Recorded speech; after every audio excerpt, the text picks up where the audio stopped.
o'clock, it's supposed, mine says it's supposed to start snowing. Now, I got one that Well, maybe you're right. you have to change it. And I had snow for Wednesday and Thursday, and now it's just. I've got it Tuesday night, Wednesday, and I made sure that I got. but yeah, today it's supposed to just drop. It's what you said when I came in. Now, that's Highway changed warning, it. that's what this book is. 6 months register's given out. It does make a difference which one, for sure. Bobby said, Karen says Bristol's the best.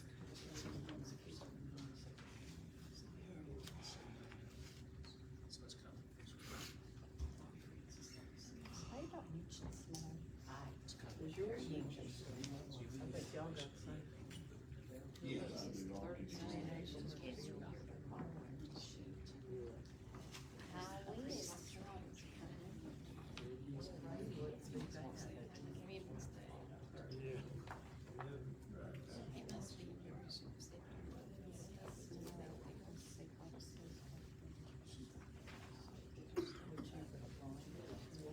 Mine says rain about 12 minutes.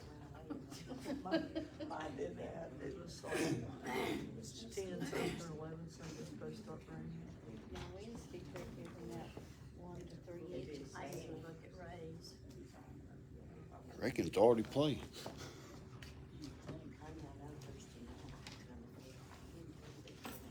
Good morning, y'all. Good morning.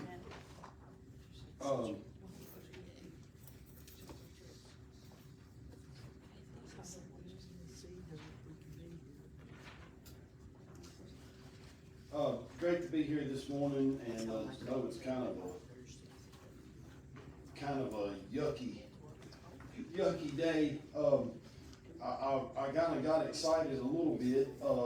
I'm looking here, and we don't have but this Sunday and next Sunday in our winter quarter, and then we'll be on the spring quarter. So that's that makes me feel a lot better. I don't know about y'all, but it surely does me.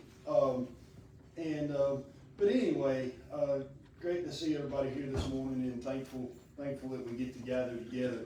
We're going to continue on and talking about worship and the idea of our quarter, the heart of worship. And this morning our lesson is entitled "The Lifestyle of Worship."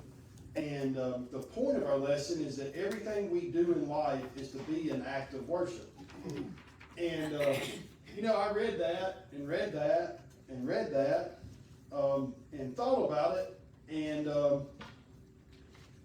boy, I got convicted. If we look at what the point says, that everything we do in life is to be an act of worship. And as I got to thinking about my daily activities and what I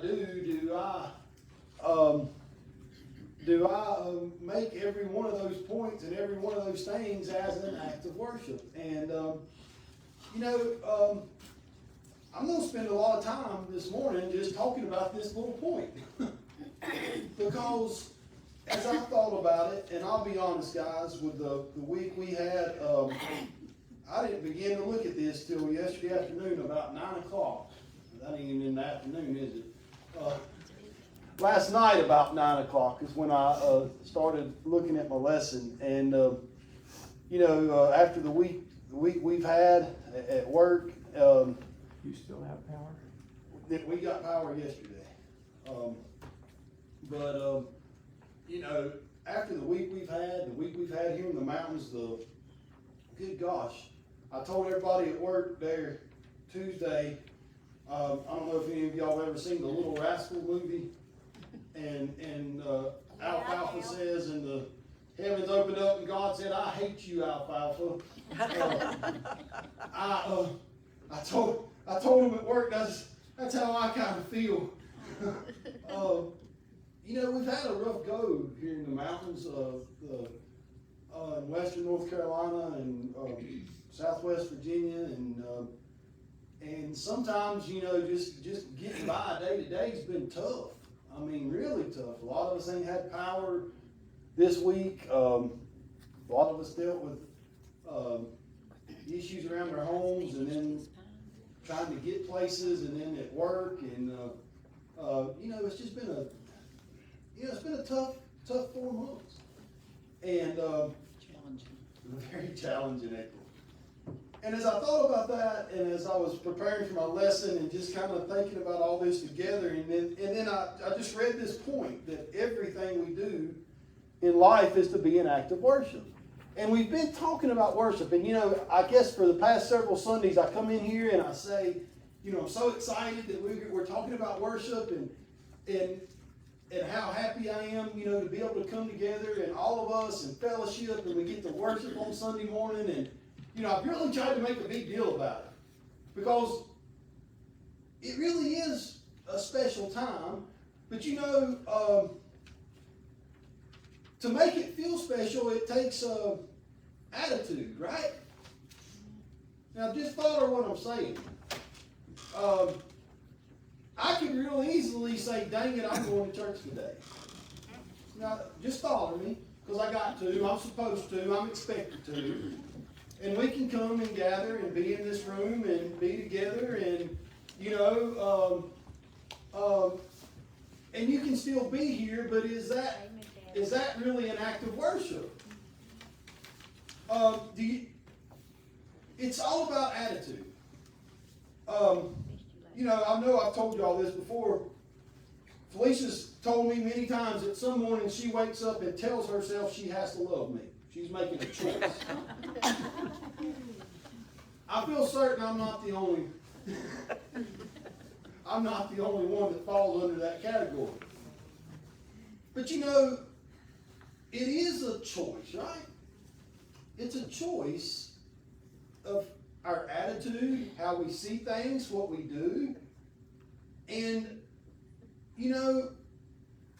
the idea of everything we do in life to be an act of worship is the same thing. We choose to say, okay, I'm going to worship in this, whatever it is I'm dealing with. I'm going to take it as an act of worship. And it's a choice. I've been around a few people. I think I've also shared the story about my Uncle David that helped Felicia and I so greatly when we bought our home and our farm and remodeling and doing all that. And but he always impressed me so much that no matter what he was doing, he'd say, Lord, help us get this toilet set right. Lord, help us get this sink. Help us get this floor jacked up. And every little thing, he would make a little comments like that. And at first it's kind of weird. I'm just being honest. You sit there and you're okay, that's a little different. But that was really how he made a conscious choice in everything he did to say, Lord, help us get through this. Help us finish this. Help us figure out this problem. Help us. That's something that's always stuck with me. But it goes back to this idea of that worship is a choice. The act of worship is a choice. And if we choose to live our lives and go through our daily schedules and daily tasks, we can choose to make it an act of worship, or we can choose not to. That's what I'm going to focus on this morning. As we look through our verses, we're looking at Colossians chapter 3. We're going to wrap up with a verse, that verse 17 is a verse that Felicia has burned into all our kids' hearts. They had to memorize that at a very, very young age. And so I think it'll be a great conclusion to our lesson and to our verses this morning. But that's what we're going to talk about and focus on, is this idea is that everything we do in life is to be an act of worship. Our first question this morning says, what has ever caused you to say looks can be deceiving? Anybody got anything? The height of the other basketball team. I like it, Marty. Oh, yeah. That's a really good one. I think that is interesting. That's a great thing. You can when it's I know Marty and Heather are in the same boat we are. Every time our kids go to play another team, as soon as, we drop them off, you're looking at that other team. You know what I'm saying? Boy, they don't look too tough, or boy, they can't be 15. They gotta be 17 or 18. I mean, you start scoping it out that way, and sometimes the looks can be deceiving for sure. It can go the other way. No, absolutely. No, that's absolutely right, Lonnie. You think, well, they're gonna be a pushover, and then they wallop you. That's for sure. Anybody else got anything they wanna share?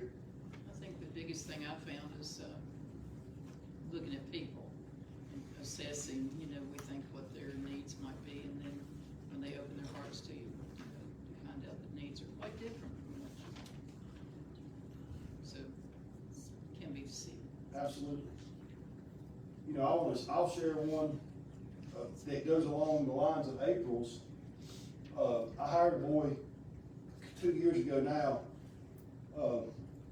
Showed up for an interview, tattooed from like down here and all this, and I had never known him. He just had a good application, and he walked in the door, and I thought, well, I'll go through the motions, right?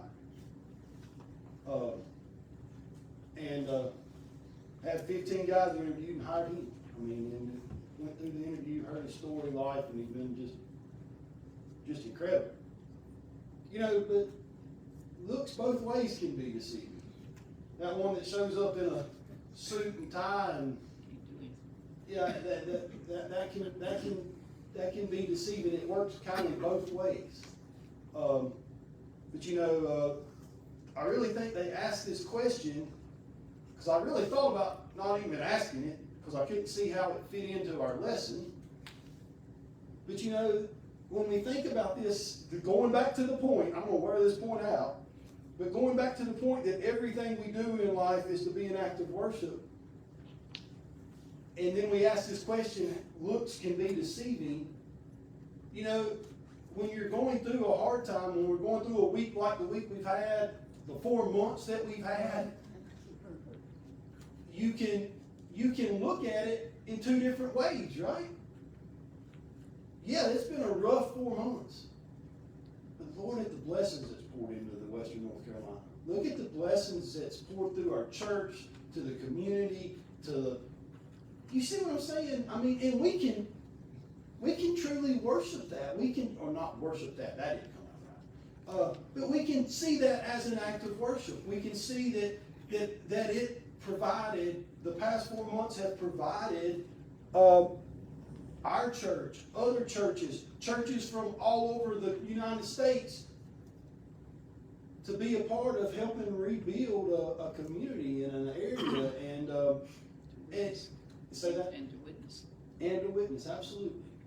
And so I think that's really why they ended up asking that question there. I'll share just a little teeny story on that. The family that Felicia and I have been helping, and our church is helping up in Creston, that I just continually, every need has been met completely. And we ain't done anything yet. Our input and involvement hasn't even started to kick in. I say we haven't done, but as far as financially, nothing yet. But, it's blown my mind that, just when there was a need there was somebody that showed up. And when there's a need there, somebody has showed up. And, it's allowed people from as far away in that instance as Charlotte and Kentucky to have an act of worship in their life to really make a difference in a family and a community. So I thought, after thinking about that question, it did make sense. There is a little point undermined that says the old phrase that the proof is in the pudding. It said it came from the 14th century, that back then, people could make a pudding that would look really good, and it ain't just then, how many of us have ever been through the potluck and you see something and say, wow, that looks amazing, and maybe it wasn't quite as good as it looked. Then you see something that don't look real good and boy, it was amazing, right? I mean, it's, And that's where that saying came from, the proof is in the pudding. But when we take those two little phrases and look at it in light of our point, that everything we do in life is to be an act of worship, if we truly can get to that point, that everything we do in life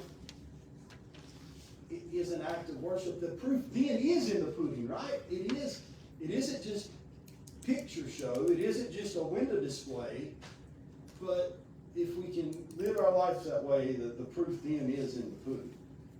Using your analogy, sometimes you might think the first bite's not good, but you continue with it, it might become your favorite. And same thing with people, if we first encounter, might not be our liking, but then as we encounter them again, that's when the proof comes in. That's a great point. Chloe, did you have something? I'm sorry. I just said taste and see. Yeah, there you go. I do want to share one more story before we go on that I think will relate to everything we do in life is an act of worship. I'll try to make this make sense, but it did in my mind. You know, one of my favorite stories about my mother, when she was 5 years old, during the summer, she got bored, and so she found a can of red paint and started painting the windows in her house red. And anyway, my mama, her mama, I reckon called her when she was about halfway done. And Lord, I reckon just wore her fanny out. Well, mama goes to her bedroom for a minute, cries. Well, my mama had to go back to her mother's house. Well, mama wasn't done, so she went and got the painting finished. Because she wasn't going to leave it. She wasn't going to leave it half done. So she went and found, Mama didn't take the bucket of paint, which probably should have happened, but so she went and finished the house. And I reckon when Mama got back, she got another whooping. But I love that story about my mother, but I love the thought of it is that, and the way I want to tie it to this is to finish it. You had a plan. She had a plan. She wanted all the windows in the house red, and I don't know why, but when she got a beating over it, but she wasn't done yet. So she went and finished the job. And I share that with you, and I share these stories about the 4 months that we've had up here. You can look at it 2 different ways, right? You can easily look at the 4 months that we've had and say, I'm just, what's next? I'm just done. I can't do anymore. I can't handle this anymore. I think it's very easy to look at it that way. I'll be honest with you, all day Wednesday, that's exactly what was going through my mind is, enough's enough.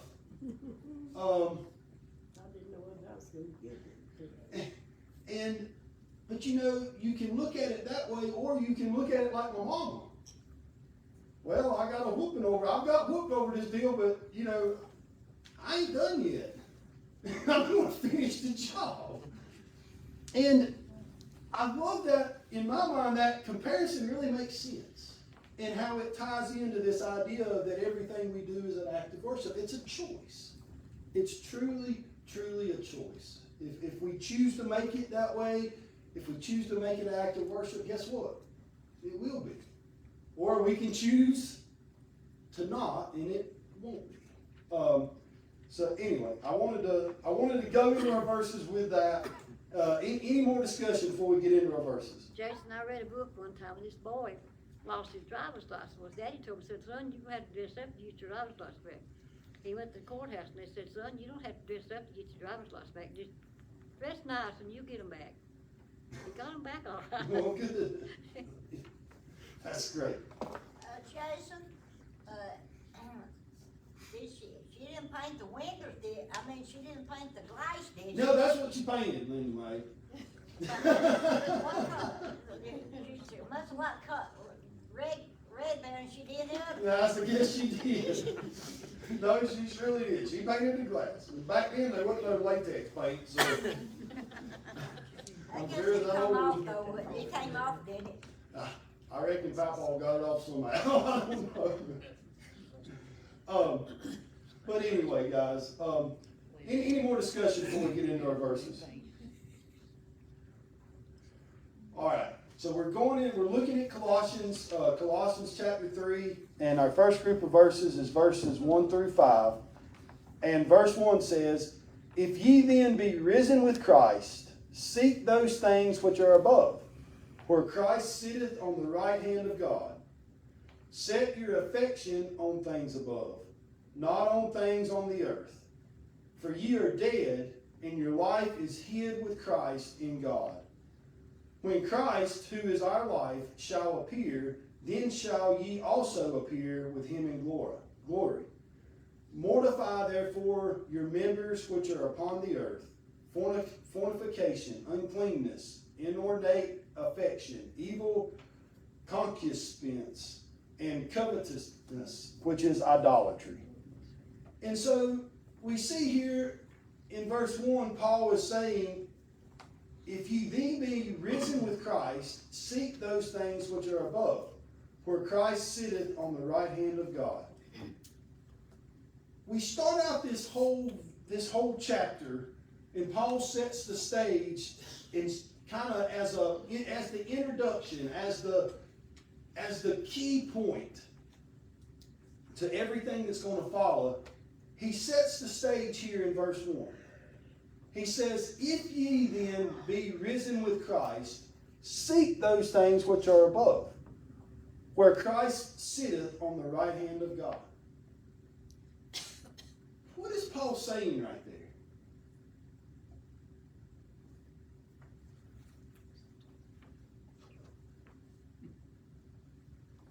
If you've accepted, live like it. April says if you've accepted him, live like it. I think that's a very good summary of that. Anybody else?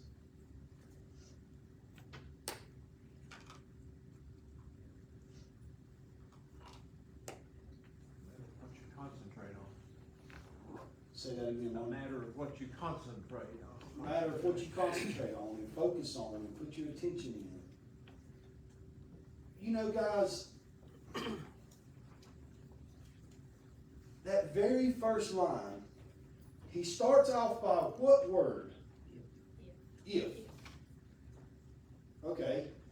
If you have been. If ye then be risen with Christ. This idea, this whole concept, this whole picture that Paul was setting forth. If ye then be what with Christ? Risen. That's a powerful. You know, sometimes our salvation can get stale. It can seem a long time away or a long time ago. It can feel like it's just a part of our life that we sometimes can take for granted. Now, I'm speaking for Jason, okay? So I'm not, but I know for me, sometimes that's how it gets. Life gets in the way, business, things we got to do, work, sports, kids, family, parents, everything, and you know, our salvation can kind of get muddled up in that mix a little bit. Yes, it's a part of us, and it's a part of me, and it's who I am, but it can kind of get pushed to the side or even incorporated so much that it's hard to find. How's that? I like that. It gets incorporated in our daily life so much that it's hard to pull out and distinguish sometimes. What Paul is saying here is, if ye then be risen. He's trying to really bring this point out. He's trying to make you say, wait a minute. As a Christian, I believe that Christ was risen from the dead. I say that as a Christian, that's how I become a Christian, is believing that Christ has been risen from the dead. Now, we say that so much in Easter and Christmas and prayers and sermons, and we say this, that, oh yeah, Christ was risen, the risen Lord. And we say it so much. But do we really see what that means? What does it entail? It entails that a man died, and 3 days later, he rose. That's essentially, as Christians, what we base our entire faith on. That is a pretty amazing fact. That is an incredible fact.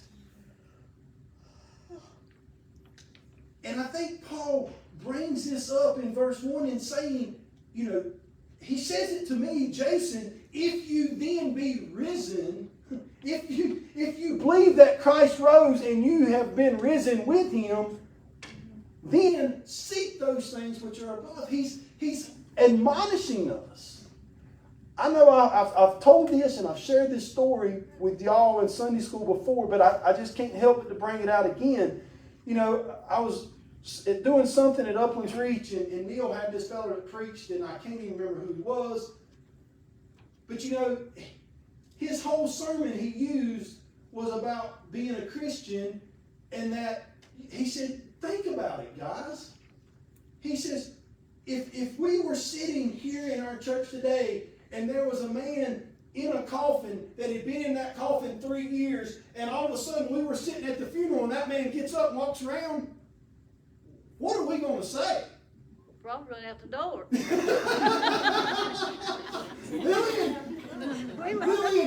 Lillian, you may be exactly right. But that little analogy has stuck with me for a very long time. Because, see, sometimes I think we can forget the excitement of the risen Lord. Does that make sense? We forget that. That literally, guys, can you imagine, Lillian, I think she's spot on. If we were sitting here and Lonnie was preaching this funeral and somebody just got up that'd been in that casket 3 days, we probably, every one of us would run out the door. But by gosh, we would tell everybody, wouldn't we? I mean, I'm talking about you couldn't keep your mouth shut. They would know it in Jefferson in like 3 seconds. In West Jefferson, 3 seconds after that. I mean, Run to the bottom of the steps and post it on Facebook. that's exactly right. I mean, that's, that would create a lot of excitement, wouldn't it? And essentially, and I'm not trying to, please don't think, I'm not trying to belittle that fact, but as Christians, we are Christians because we have been risen with Christ. Just as he rose, just as he conquered death and rose, we have done the same thing through our faith in him and our salvation and the salvation we accepted. I've got a great text this week.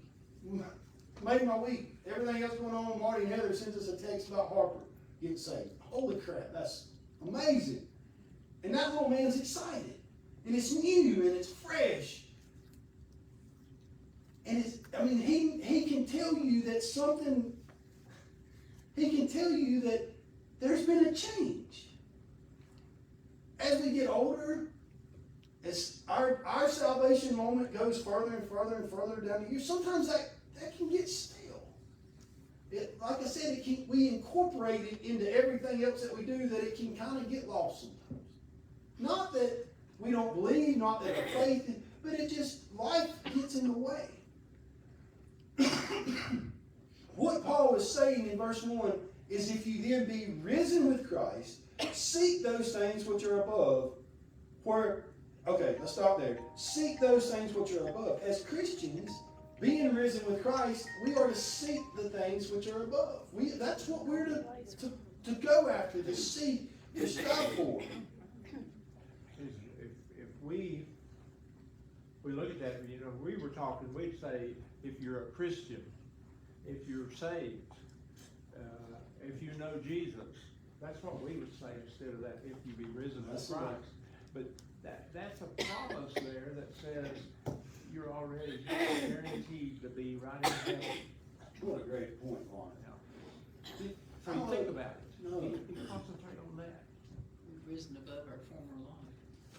I think that's a great point Lonnie and April just made, that if we truly realize, I'm gonna try to summarize it again, Lonnie, but if we truly realize what being risen with Christ means, that we are already promised to be with Him forever. We have that promise to be risen with Him. And I think that's a great point. I'm going to go ahead and throw this out there. The point of our lesson is everything we do in life to be an act of worship. I hate getting out of bed in the morning. Why? I don't know, Linda. I've struggled with it since I can never remember. I don't. When I want to get up, I got to get up. And it's just one of them things. And this just hit me this morning. Like I said, I didn't start preparing last night till about 9 o'clock, and this morning I was planning on getting up at 7, which has been there again. I've had several days this week didn't go to bed, and it's just been a tough week. But I wanted to get up at 7. I wanted to read over my lesson again. I wanted to go work out. I had my big plan. That dang phone went off. I hit snooze. Went off again, I hit snooze. It went off again, and I hit snooze. I got up at 8:40 instead of 7. And as I was rolling out of bed, thinking, this point, everything we do in life is an act of worship, hit me between the eyes. Because I was thinking, I hate getting out of bed. I wish I did better. I wish I didn't hate it. And I thought, this is the fact. This is what come to my mind. I said, how can I make getting up in the morning an act of worship? That's what I thought. And then I thought, what I wanted to share with y'all is, can we think of the thing we hate the most, and how can we make it an act of worship? Think about that. Now, this is a big challenge for the week. I want to go ahead and throw this out because I think I'm not going away. I'm going to make it to the end of the lesson. How can we make the things that we dread, hate the most be an act of worship? Because the point says everything we do in life is to be an act of worship. Our verse 1 says, if ye be risen with Christ, seek those things which are above. It doesn't say seek those things we want. It says seek those things. The very last verse that we're going to have in our verses, if we get there, says,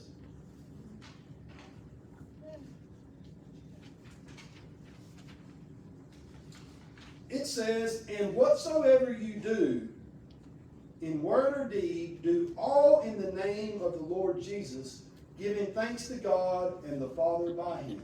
It says, in whatsoever you do, in word or deed. It means in everything we do. Do all in the name of the Lord Jesus. So, the question that hit me, excuse me, is how can I make getting up in the morning an act of work? Because that's one thing that's a challenge. All of us have something. I know there's things in our life that we don't like doing, that we dread doing, that we don't look forward to, that we say, gosh, I got to do this today. How can I make that? How can I look at it? How can I twist it around? How can I turn it around? How can I make the choice to choose to make that an act of worship? If I can do that, will my life be different? Will my outlook today, if I can make getting out of bed an act of worship for me, and I can choose to make that and make it be that, would it change my day? No. I think it will, and I really do. Oh, it might. really You do. might be late for work. Well, it might be. Jason, Well, I'm always late to work anyway, Lillian, don't feel bad. I don't think your problem's getting up, I think your problem's getting into bed early. Well, see, that's my, see, I hate going to bed. Going to bed, period. I hate going to bed, but I hate getting up, that's my, But to your point, seek, I mean, the word seek shows a lot of intention. Another thing you need to do is put your alarm on your cell phone somewhere else so you can get up. Have you got That's a what I clock do. yet, Jason? Is your alarm clock? no, I just use my phone Well, if you had an alarm clock, he'd wake you up. Yeah, we It ain't that I don't hear it, man, I just cut it off. What did you say, Marty? Just, the word seek shows intention. I mean, it is an intentional action. I think it's, then you get into what I shared something with Heather this morning. It's, you know, your priority. What is the priority and what's the intention, and setting those intentions to match the priority. But there's a lot in that one word. And Marty, it goes back to exactly what you're saying, and it's a choice. It's a choice of how am I going to choose to look at it as something I dread or something I hate, or am I going to choose to see, okay, just like my Uncle David, the story I shared with him, you know, you couldn't get something to fit, and he'd like, Lord, help it fit, and he'd go beating on it with a hand. And, you know, and then when it would finally fit, he'd say, thank you, Lord, that's the first, you know, do we choose? And I want to share one other little story. I had a class with DOT a long time ago, and it's always stuck with me. He says you can take those phone calls as a problem, or you can take those phone calls or a chance for greatness, opportunities for greatness, opportunities for a challenge. It's your choice. How do you look at, you know, if when I come into my office and I've got 14 pink slips across my desk, can I think, dang it, I've got 14 people that are mad that I've got to go and address, or can I look at it as, oh, I've got 14 challenges that I get to go and do today? God bless all of them. Exactly. And but it's a choice. It's a lifestyle, it's a choice. If we want to choose to make, if I can make myself choose to say, okay, getting up in the morning, I'm going to make that. I mean, that's what hit me this morning. I'm going to choose from now on that getting up in the morning is going to be an act of worship. You gonna say, Jason, get up now? That's exactly what I'm trying. And, you know, I'll just share with y'all one other thing. I hate paperwork. I mean, like with the utmost, like, we're getting ready to, if we get into it, we're going to talk about, in the verses, it talks about the bowels. In my bowels, I hate paperwork. And you know, how can I turn that into, how can I say, okay, Lord, I'm going to choose to me going in and doing that? You know, how can I choose to, if we get anything of our lesson this morning, Get you a secretary. oh, I've got one, but there's so much that I've got to do myself, Janet, and I hate to throw stuff off on anybody else. That's their job. But, you know, it's, for me personally, and what I hope it comes across to y'all, is that this idea of, we can really change our outlook. We can change our life if we choose to make everything we do an act of work. All right, let's go. Our next group of verses says, set your affection on things above, not on things on the earth. Paul says, if you then be risen with Christ, seek those things which are above. And then he says, set your affection on things above, not on things on the earth. A way that will help us do this, accomplish this task, is if we set our affection, if we put, the way I read this verse is set your affection on things above.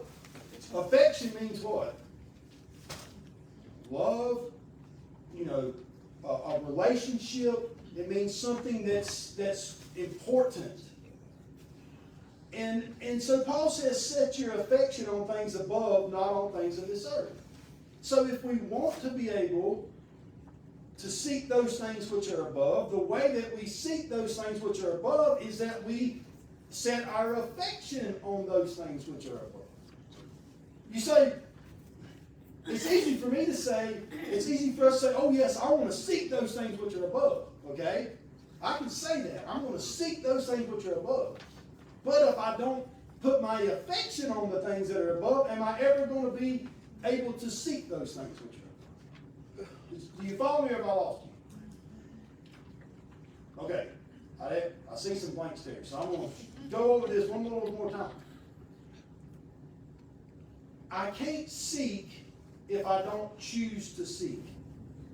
Going back to the story I shared about Felicia, affection and love is of what? It's a choice. So if I don't choose to put and love things that are above, then I won't. Because if we get to our next group of verses, I'm going to skip down to verse 45. I mean, not 45. I'm going to skip down to verse 5, where Paul says, for us to mortify, therefore, your members which are upon the earth. And he gives some examples. Fornication, uncleanness, covetousness, evil, idolatry. He says that to mortify. We put those things to death. So in order to seek what is above, in order to put our affection on things that are above, we have to put to death the things that are here. The worldly things, the things that pull us away. This is a very hard thing to do. It's easy for me to sit up here and say it. You know, going to Marty's point about me and my getting up and going to bed, you see, I think I've got all this stuff to do. And I got things that I want to do. And those things that I want to do, then therefore keep me up till 1 in the morning, that when that clock goes off at 5, when I want it, or 6, then I don't want to get up.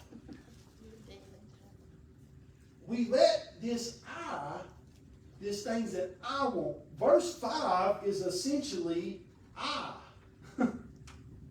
That's what verse 5 is. It's I, me, my.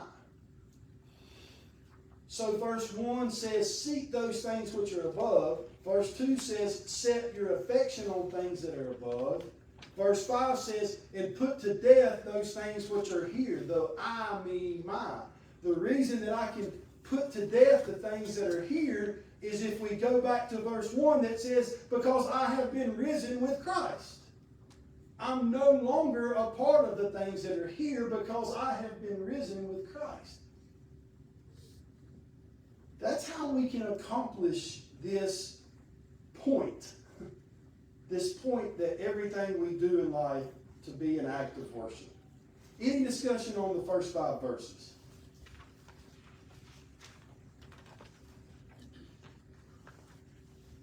All right. Then, so we've talked about Paul telling us to put to death the things of this world. Then in verse 12, he says, put on, therefore, as the elect of God, holy and beloved, bowels of mercies, kindness, humbleness of mind, meekness, long-suffering, forbearing one another, and forgiving one another. If any man have a quarrel against any, even as Christ forgave you, so do also do ye. And above all these things, put on charity, which is the bond of perfectness.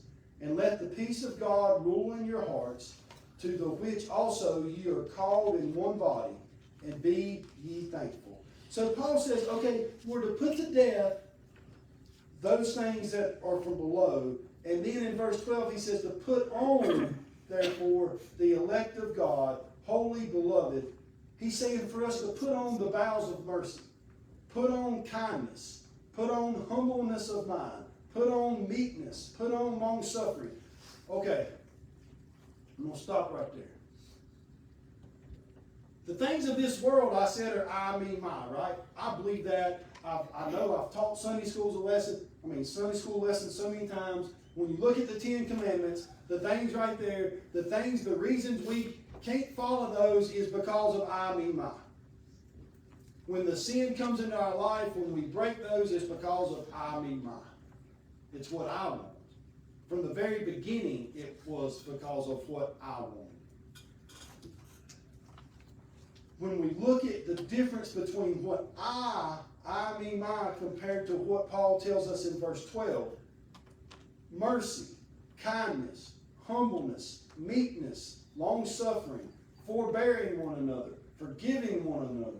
If any man have a quarrel against any, even as Christ forgave you, so also do ye. All of these points right here are in complete contrast to I, me, my. I'll walk you through it just a little bit. You see, for me to show mercy, who do I have to put ahead of myself? The one I'm showing mercy to. If I'm going to show kindness, how do I show kindness? Who do I put ahead of myself? The one I'm showing kindness. Humbleness. When I humble myself, I'm saying that I am less important and somebody else is more. Meekness, same thing. Long-suffering, patience. For me to be patient, is that on me or is it on somebody else? It's on you, right? The reason I can't be patient is because I want it right now. Y'all follow that? The hard thing about patience is that I want it right now. I don't want to wait. Paul is saying, I don't want to get off point. But if we want to figure out how to make everything we do in life an act of worship, we seek the things that are above.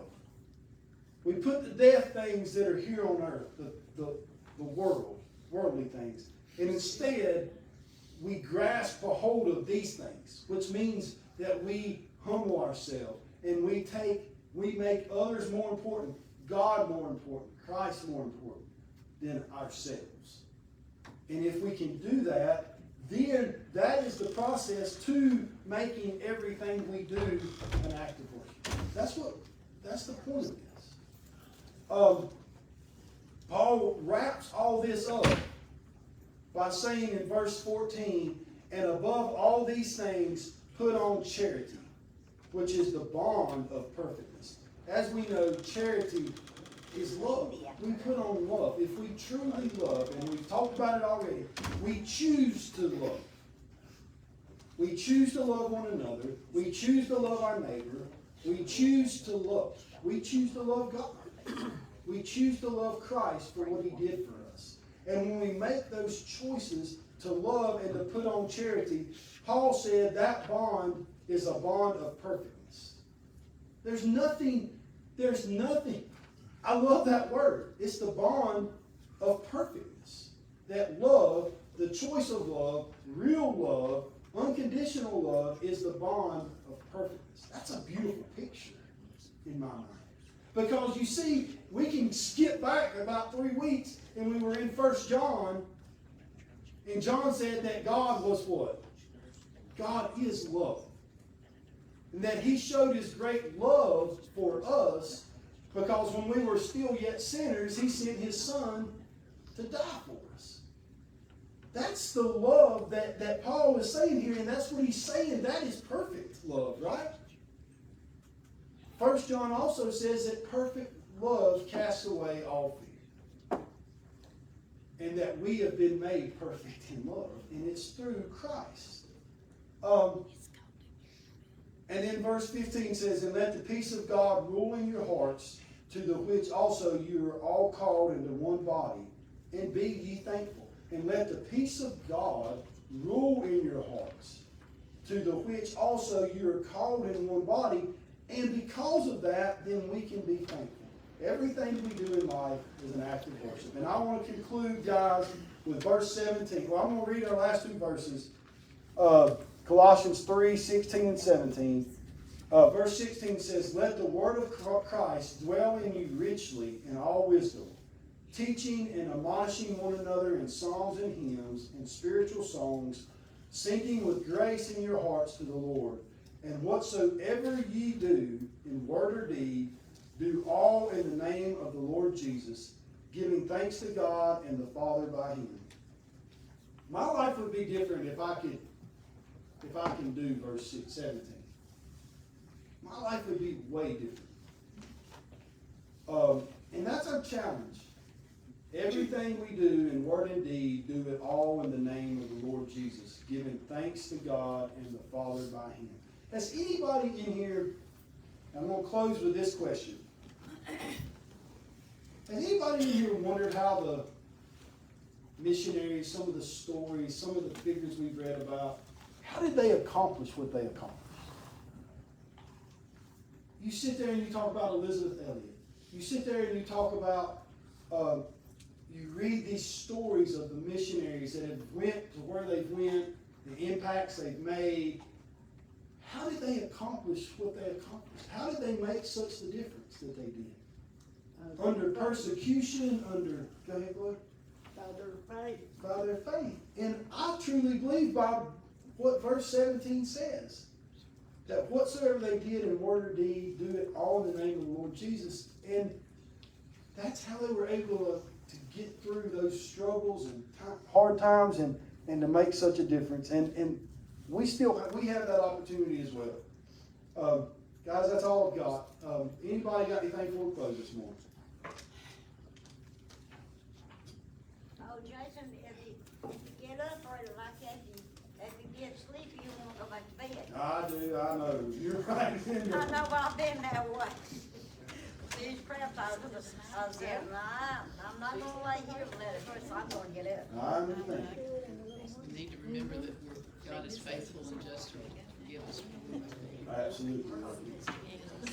And guys, thank y'all so much. Our lesson next week, again, as we conclude the winter quarter. So, yeah. The gathering of worship is what we're going to be talking about next week. So, appreciate y'all. Look forward to seeing you next week.